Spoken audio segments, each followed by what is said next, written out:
In April 2012, thousands of people gathered at Kitovu Cathedral in Uganda to watch the Catholic Church dig up a priest who died 26 years earlier. When they opened the coffin, Bishop John Baptist Kagwa walked to the microphone and told the crowd what they found. Heart intact, lungs present, brain partially intact, kidneys and liver there. Even the funeral clothes had barely rotted. People dropped to their knees. Scientists cannot explain it. And now the Vatican is investigating whether this dead priest should become a saint. His name was Father Aloysius Ngobya. And this is his story. Who was this guy? Father Aloysius Ngobya was born in 1896 in a tiny village near Masaka, Uganda. He became a priest in 1925. He served for 61 years. People loved him. He had a reputation. If he blessed you, good things happened. Everyone in Masaka knew his name. He wrote 4 books about Catholic faith. He prayed with anyone who asked. But he also made prophecies that came true. In early January 1986, Father Ngobya lay dying in his bed at Rubaga Hospital in Kampala. His congregation from Masaka came to visit him. Uganda was in chaos.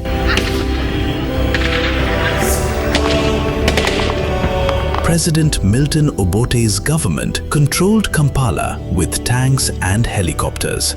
Yoweri Museveni's rebels were fighting in the bush with rifles and anger. Most people thought the rebels would lose. The government had a real army. The rebels had almost nothing. But Father Ngobya told his visitors that Museveni's National Resistance Army would win. He said they would capture Kampala. He said Museveni would become president. He said it would happen soon after his death. Everyone thought he was delusional. Father Ngobya died on January 9th, 1986.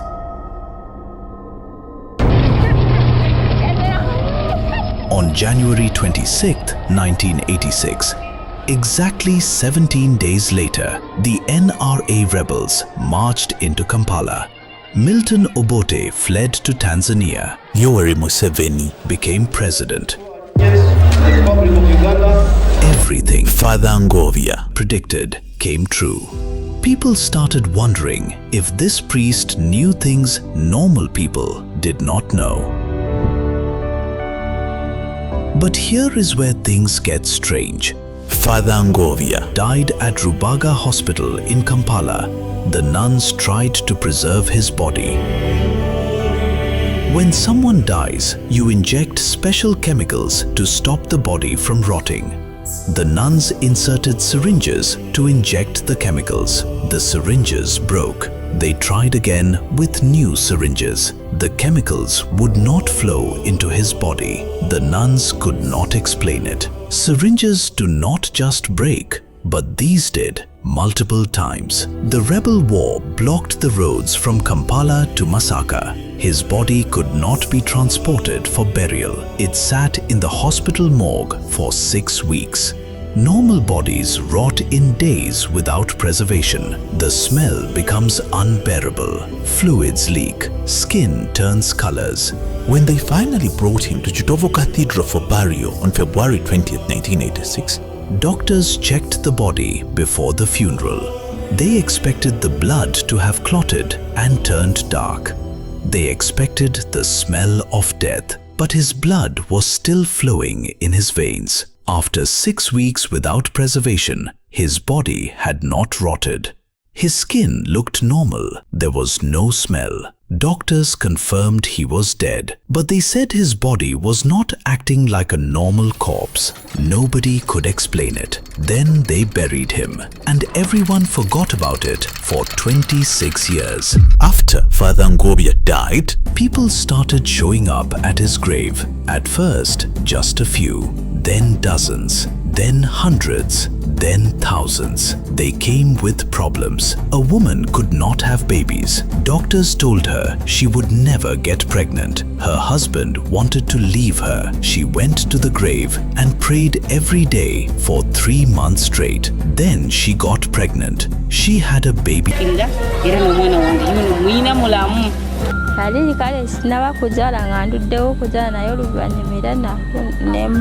She believes Father Ngobya gave her a miracle. Stories like this spread across Uganda. More people came. The grave became a place people traveled to for prayer. Vendors started selling portraits of Father Ngobya near the grave. People bought rosaries and touched them to the gravestone. They believed anything that touched the grave had power, and the Catholic Church started paying attention. In 2002, the Bishop of Masaka received dozens of letters. People wanted Father Ngobya declared a saint.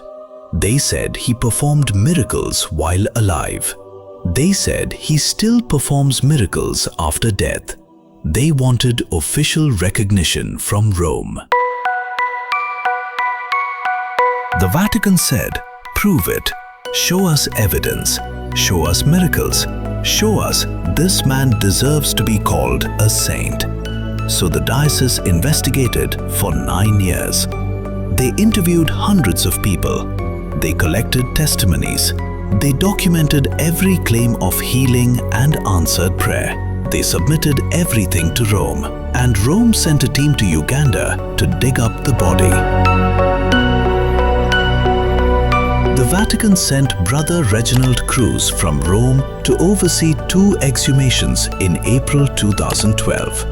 First, Sister Amadeus Biavari on March 31st, 2012. She died in 1979 and served as a nun for 49 years. People prayed at her grave too. They claimed miracles. She was buried at the same cathedral as Father Aloysius Ngobya. When they opened her coffin after 33 years, they found a few bones. That was it.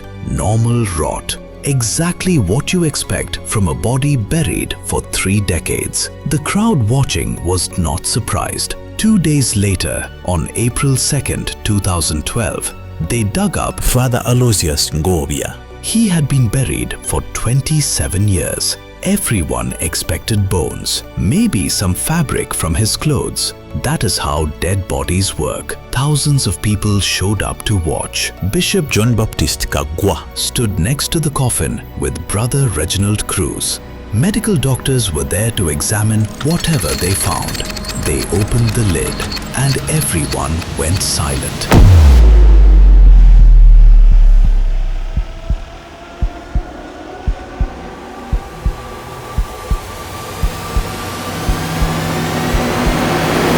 The body looked wrong. Dead bodies do not look like this after 27 years. The bishop walked up to the microphone. He told the crowd what they found.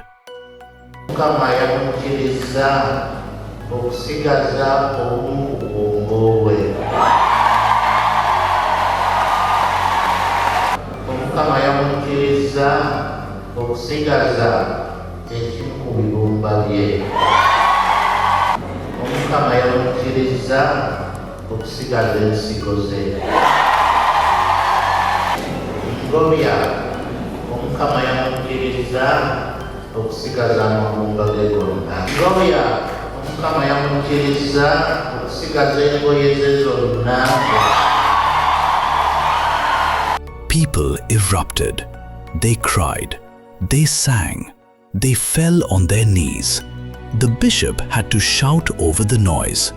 He declared the gravesite holy ground. He said anyone could come pray there. But the Vatican needed more than intact organs. They needed a medical miracle.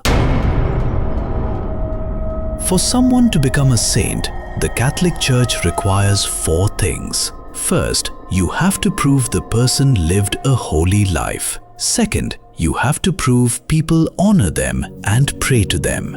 Third, you need evidence of miracles. Fourth, you need one medical miracle that science cannot explain. The first two are easy. Father Aloysius Ngobya Served as a priest for 61 years. He helped thousands of people. He wrote books about faith. He clearly lived a holy life, and thousands pray at his grave every day. People clearly honor him. The third requirement is harder. Testimonies exist. People claim healings, jobs, babies, family restoration. But the fourth requirement, the Vatican needs one medical miracle with scientific proof. That means doctors must confirm that a sick person was healed in a way medicine cannot explain. The healing has to be instant, it has to be permanent, and science has to have no explanation. For years, no doctor in Uganda would sign the paperwork. People prayed at the grave. Then they came to the hospital. They got treatment. They recovered. Then they gave credit to prayer instead of medicine. Doctors could not prove prayer caused the healing. The Vatican wants proof beyond doubt. So Father Ngobya's path to sainthood was stuck until 2022. In 2022, the church got something they had been waiting for.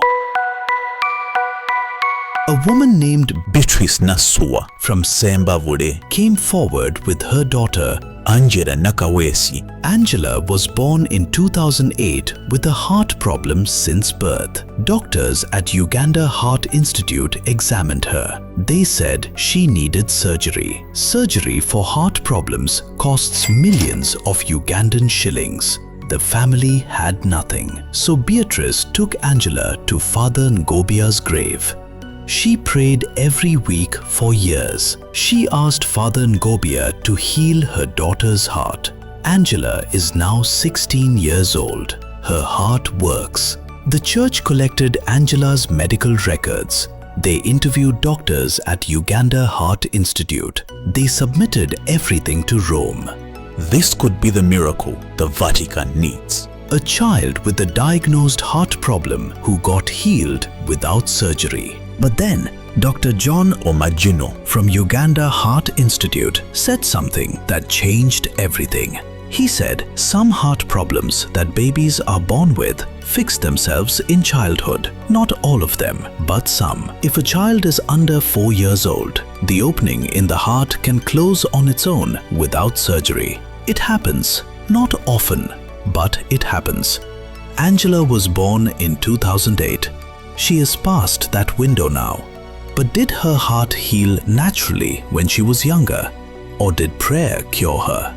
The Vatican is investigating right now. They are examining her medical files. If they confirm it's a miracle, Father Ngobya gets the title Blessed. That is the step before becoming a saint. If they say it is natural healing, the search continues. Medical experts in Uganda questioned the claims about intact organs. Dr. Stephen Sebagada, a surgeon at Masaka Regional Referral Hospital, gave a public statement after the exhumation in April 2012. He said the claims by Bishop Kagwa about intact organs can only be explained spiritually since they are medically impossible. He explained chemicals can keep skin and bones from rotting, but key body organs cannot possibly stay intact. Chemicals do not work on organs inside the body. He said that body organs such as the kidney and liver need oxygen to survive. There is no oxygen inside a grave.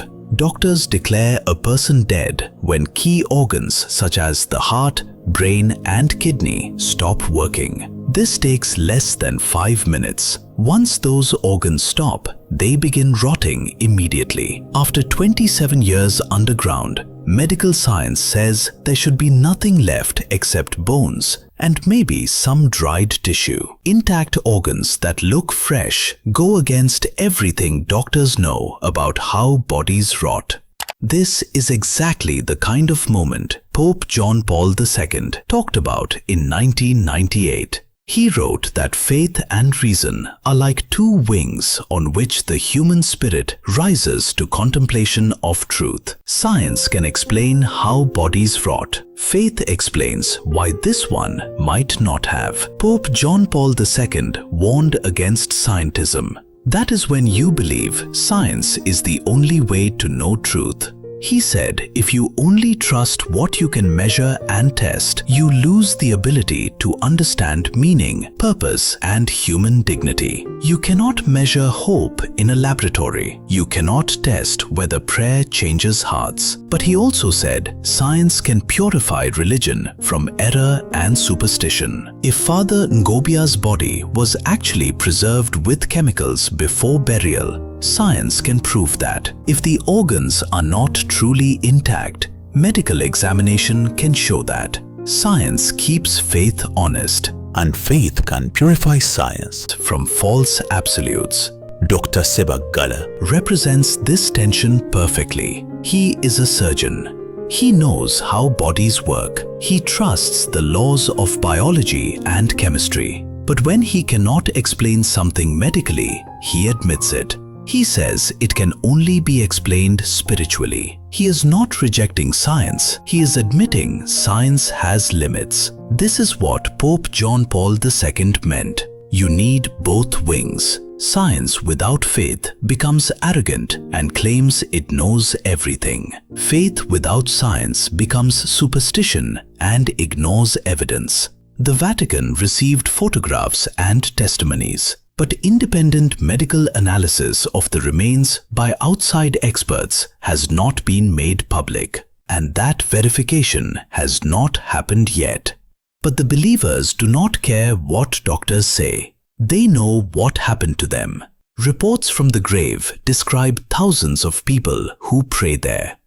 Thousands of people across Masaka publicly declared devotion to a priest who died 39 years ago. But sainthood is expensive.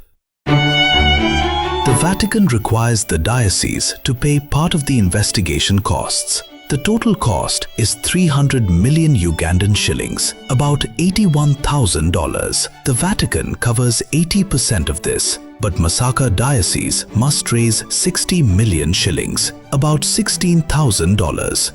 They have collected half so far, about $8,000. Most came from donations at the grave. People leave money when they pray. Some leave 1,000 shillings, some leave 10,000 shillings. It adds up slowly. The money goes to the Sainthood Fund. But $8,000 is still a lot of money to raise in a country where most people make $5 a day. The priest leading the investigation said it could take 5 more years to raise the rest, or longer. Meanwhile, Rome waits. They reviewed thousands of testimonies. Most were classified as favors, not miracles. The process moves slowly. Vatican investigations can take decades. If Angela Nakawesi's medical miracle Gets approved, things move faster. Then they need one more miracle and he becomes Saint Aloysius Ngobya. But that could happen in 5 years, or 20 years, or never. But it does not matter to the people praying at his grave. They already believe he is a saint. They already believe he performs miracles. And thousands of people in Uganda pray at his grave every single day because they believe a dead priest is listening.